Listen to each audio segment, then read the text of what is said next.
आज के लेक्चर हमारी सीरीज कम्युनिकेशन स्किल्स का लेक्चर नंबर 3 है, जिसका टॉपिक है इंटरपर्सनल कम्युनिकेशन। लेक्चर 2 में हमने कम्युनिकेशन की 5 लेवल्स देखी थी। देन और सबसे पहली लेवल इंट्रापर्सनल कम्युनिकेशन यानी खुद से बातचीत को डिटेल में समझा था। अब हम दूसरी और शायद सबसे आम यानी सबसे ज़्यादा इस्तेमाल होने वाली लेवल की तरफ बढ़ रहे हैं, जो कुछ हम अपने अंदर सोचते हैं इंट्रापर्सनल, उसे अब हम बाहर निकाल कर दूसरे शख्स से शेयर करेंगे। इसे इंटरपर्सनल कम्युनिकेशन कहते हैं। इस लेक्चर में हम इंटरपर्सनल कम्युनिकेशन को तफसील से देखेंगे। इंटर का मतलब होता है बीच में या दरमियान में। तो इंटरपर्सनल कम्युनिकेशन वो गुफ्तगू है जो दो या चंद लोगों के दरमियान होती है। हम समझेंगे कि ये क्या है, इसमें हमारा बिहेवियर कितना अहम है, इसको देखने के नज़रिए यानी व्यूज़ क्या हैं, हम इस कम्युनिकेशन का इस्तेमाल कहाँ कर सकते हैं यानी इसके फंक्शंस क्या हैं। तो पहला टॉपिक है what is interpersonal communication.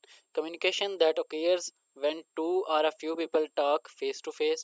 It involves conversation, dialogue and small group discussion. ये वो कम्युनिकेशन है जो दो या चंद लोगों के दरमियान आमने सामने होती है।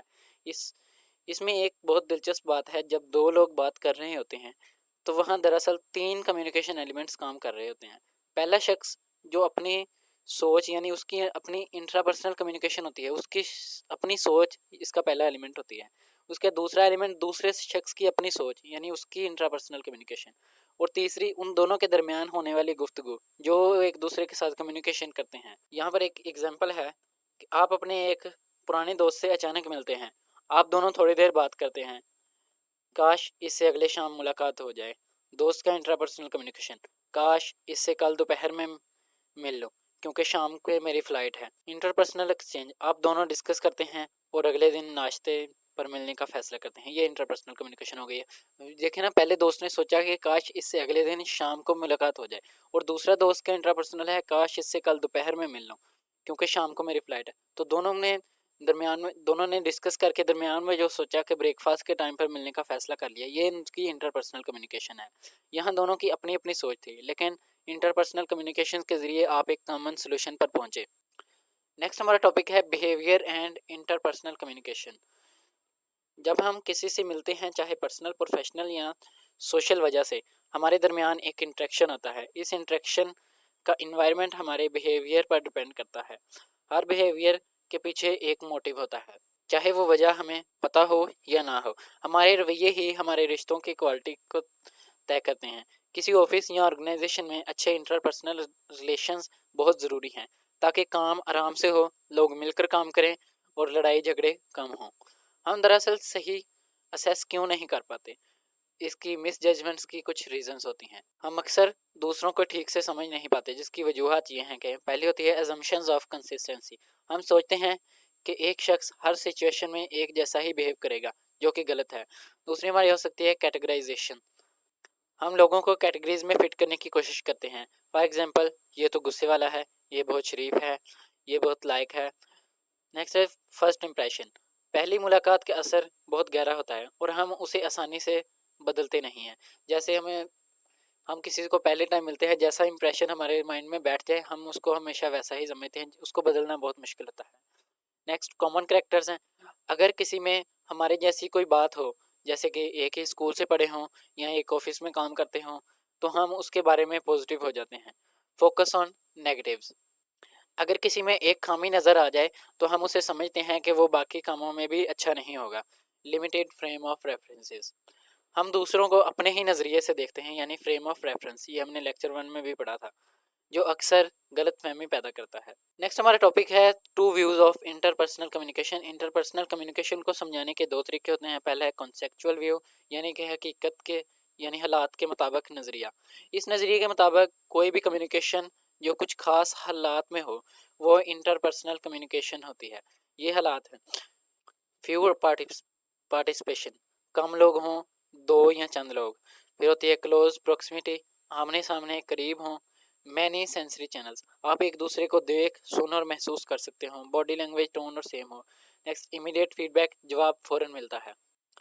ये व्यू लोगों के दरमियान रिलेशनशिप को नहीं देखता। सेल्समैन से करना और दोस्त से बात करना दोनों के व्यू के मुताबिक इंटरपर्सनल है। नेक्स्ट हमारे पास कॉन्टेक्स्ट की कुछ टाइप्स हैं। साइकोलॉजिकल कॉन्टेक्स्ट है, आप कौन हैं, आपकी ज़रूरियात, वैल्यूज़, पर्सनैलिटी, क्या है जब आप गुफ्तगू में लेते हैं। रिलेशनशिप कॉन्टेक्स्ट है, आपका दूसरे शख्स के साथ कैसा रिश्ता है।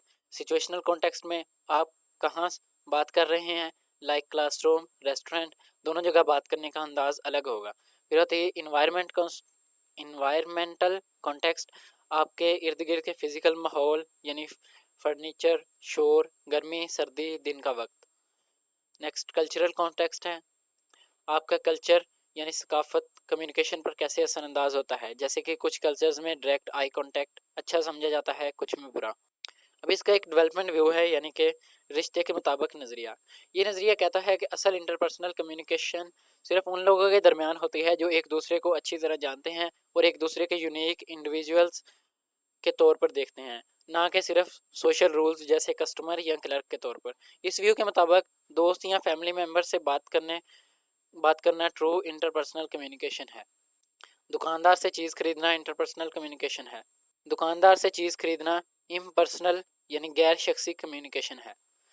अभी हम इसके चैनल्स देखते हैं। पहले कन्वर्जेशंस, इनफॉर्मल इनफॉर्मल भी हो सकती है यानी बेसाख्ता बातचीत। फिर डायलॉग्स हैं, थोड़ी स्ट्रक्चर्ड और फॉर्मल गुफ्तगू जिसका कोई मकसद हो। इंटरव्यू, एक खास मकसद के लिए डायलॉग। स्मॉल ग्रुप यानी 4 से 10 लोगों के दरमियान गुफ्तगू। नेक्स्ट हमारा टॉपिक है functions of interpersonal communication.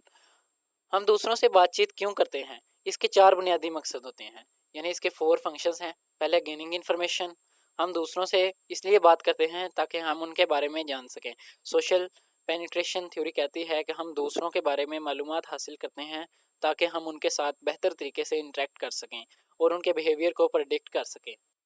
Next है building a context of understanding यानी बात को समझाने का माहौल बनाना। लफ्ज़ों का मतलब कॉन्टेक्स्ट के हिसाब से बदल जाता है। इंटरपर्सनल कम्युनिकेशन से हम ये समझ पाते हैं कि असल में क्या कहा जा रहा है। कंटेंट मैसेज यानी लफ्ज़ को सीधा मतलब, service level mapping, relationship message लफ्ज़ किस अंदाज में कहा गया है, how is it said. For example यहाँ आओ, गुस्से से कहना और प्यार से कहना दोनों का मतलब अलग है। फिर होता है इस्टेब्लिशिंग आइडेंटिटी यानी अपनी शिनाख्त बनाना। हम दूसरों से इंटरेक्ट करके अपनी आइडेंटिटी बनाते हैं। हम जो रोल्स अदा करते हैं यानी कि किसी का फ्रेंड का, स्टूडेंट का, लीडर का, टीचर का, सन डॉटर का, जो फेस पब्लिक इमेज हम दुनिया को दिखाते हैं वो सब इंटरपर्सनल कम्युनिकेशन के ज़रिए बनता है।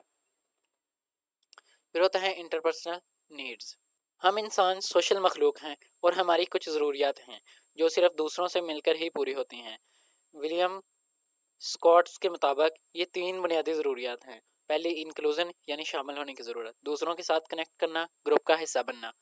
फिर हो सकती है कंट्रोल, लीडरशिप करना, अपनी सलाहियतों को साबित करना या किसी को कंट्रोल में रखना।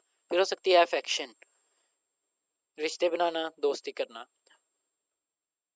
इस लेक्चर में हमने इंटरपर्सनल कम्युनिकेशन को पढ़ा जो 2 या चंद लोगों के दरमियान होती है। हमने देखा कि हमारा बिहेवियर इस कम्युनिकेशन पर गहरा असर डालता है। इसे समझने के 2 नज़रिए हैं। पहला कॉन्टेक्चुअल व्यू जो हालात पर फोकस करता है और दूसरा डेवलपमेंट व्यू है जो रिश्ते की गहराई पर फोकस करता है।